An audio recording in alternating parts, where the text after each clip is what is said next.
পড়ছি জীবনানন্দ দাশের লেখা কবিতা আবার আসিব ফিরে। আবার আসিব ফিরে ধান সিঁড়িটির তীরে এই বাংলায়। হয়তো মানুষ নয়, হয়তোবা শঙ্খচিল শালিখের বেশে, হয়তো ভোরের কাক হয়ে এই কার্তিকের নবান্নের দেশে কুয়াশার বুকে ভেসে একদিন আসিব এই কাঁঠাল ছায়ায়।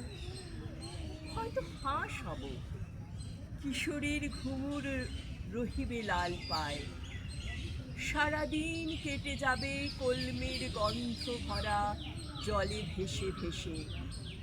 আবার আসিব এই বাংলার নদী মাঠ ক্ষেত ভালোবেসে, জলাঙ্গির ঢেউয়ে ভেজা এই বাংলার সবুজ করুণ ডাঙায়। হয়তো দেখিবে যে সুদর্শন উড়িতেছে সন্ধ্যার বাতাসে, হয়তো শুনিবে এক লক্ষ্মী প্যাঁচা ডাকিতেছে শিমুলের ডালে, হয়তো খইয়ের ধান ছড়াতেছে শিশু এক উঠানের ঘাসে। রূপসার ঘোলা জলে হয়তো কিশোর এক সাদা ছেঁড়া পালে ডিঙাবায়, রাঙা মেঘ সাঁতরায় অন্ধকারে আসিতেছে নীড়ে, দেখিবে ধবল বক। আমারে পাবে তুমি ইহাদের ভিড়ে।